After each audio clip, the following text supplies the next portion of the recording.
ازيكم عاملين ايه؟ واهلا بيكم في فيديو جديد. النهارده نحضر مع بعض كيكه البرتقال، هتطلع معاكم هشه جدا وكمان بدون فراغات. شايفين قد ايه ما شاء الله هشه وكمان لونها فاتح. هقولك في الفيديو ده على كل اسرار الكيك، ازاي يطلع معاكي فاتح وكمان بدون فراغات. لو بتواجهي اي مشاكل في الكيك ومش بيطلع معاكي مظبوط دايما، بعد الفيديو ده هيطلع معاكي ان شاء الله مظبوط. بس تمشي معايا على خطوات وتابعي الفيديو للنهايه. ولو اول مره بتزوري القناه عندي، انا اسمي يسرا ودي قناتي. اتمنى تشتركي عندي في القناه لو محتواها عجبك، ويا ريت ما تنسيش تدعمي الفيديو بلايك. ويلا بينا على الوصفه والطريقه على طول. بالنسبه بقى لاول حاجه في المكونات، معايا 3 بيضات يكونوا بحراره الغرفه. مهم جدا يكون البيض بحراره الغرفه، ممكن نطلعه قبلها بساعتين، او بالنسبه لجو الشتاء ممكن نسيبه ليله كامله بره التلاجة. هنخفق بقى البيض كويس جدا لحد كده ما يبدا يعمل فوم من فوق ولونه يفتح تدريجيا. وبعد كده هضيف كوباية وربع من السكر، معيار السكر مظبوط جدا، ما تحاولوش ان انتوا تزودوا او تنقصوا المعيار. ومهم جدا ان انتوا تستخدموا سكر لونه فاتح ويكون حبيباته ناعمة عشان يدوب معاكم بسرعة وفي نفس الوقت يديكوا الكيك فاتح. هنخفق بقى كويس جدا لحد كده ما يبدأ الخليط لونه يفتح تدريجيا. هنبدأ بعد كده بقى نضيف الزيت، معايا كوباية الا ربع من الزيت وهنضيفها بالتدريج. مهم جدا ان احنا ننزل بالزيت بالتدريج عشان ده بيدي نتيجة احسن للكيك. يعني انتوا جربوا كده تحطوا الزيت مرة واحدة وجربوا تحطوه تدريجيا، هيفرق معاكم جدا في القوام بتاع الكيك. هنفضل نخفق كويس جدا لحد كده ما اتأكد ان السكر بدأ يدوب. هنبدأ بعد كده بقى نضيف المواد السائلة. اول حاجة معايا هضيف نص كوباية من عصير البرتقال، وبعد كده هضيف باكت من فانيليا البرتقال. عايزه اقول لكم ان هي هتدي معاكم طعم وريحه ولون كمان للكيك حلو جدا، فمهم جدا ان احنا نضيف ظرف من فانيليا البرتقال. وبعد كده هضيف بشر برتقال ونحاول نبعد عن القشرة البيضة، ناخد بس القشرة الخارجية. وبعد كده هضيف نص كوباية من الحليب. حاجة مهمة، لو حابين تستخدموا المعيار كله او الكوباية كلها عصير برتقال مفيش مشكلة، بس انا حطيت نص المعيار حليب عشان الحليب بيدي طعم حلو جدا للكيك برضو وفي نفس الوقت بيديه طراوة.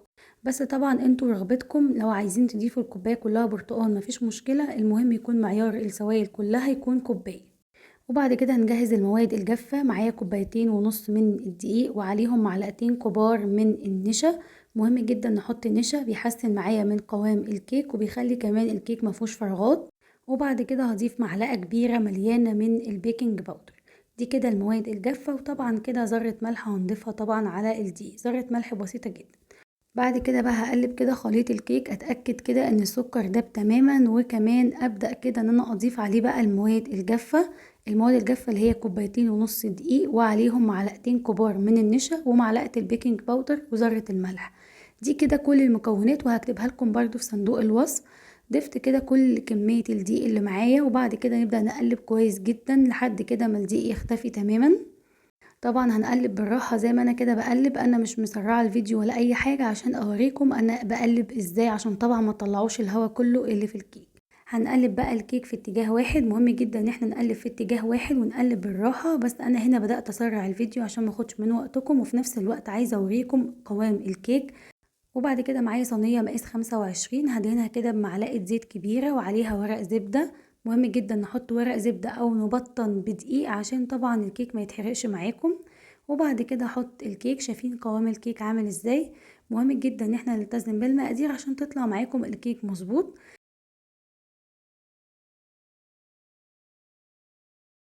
بعد كده بقى ما حطينا الكيك في الصينية، هنبدأ كده نخبطها كام خبطة عشان اطلع الهواء الزيادة.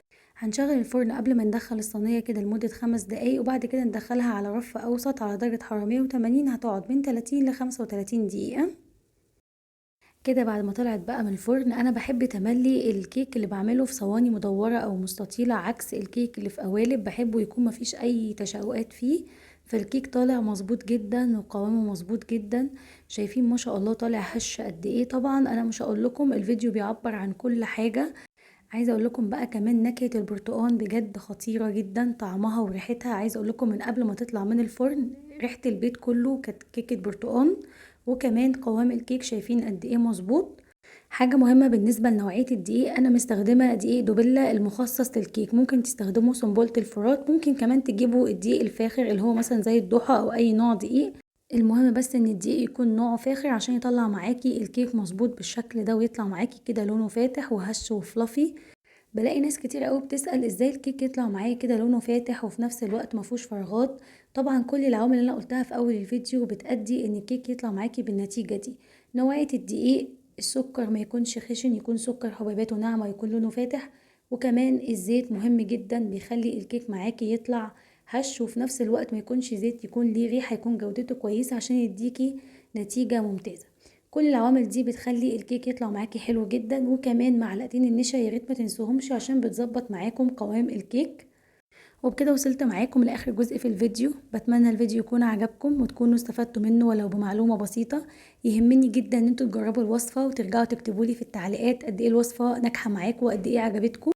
عايزه اقول لكم ان انا بجد بتبسط جدا بالتعليقات بتاعتكم، حتى لو بتجيلي من عدد محدود جدا. بجد التعليقات دي بتخليني اتشجع واستمر وان انا اقدر انزل فيديوهات.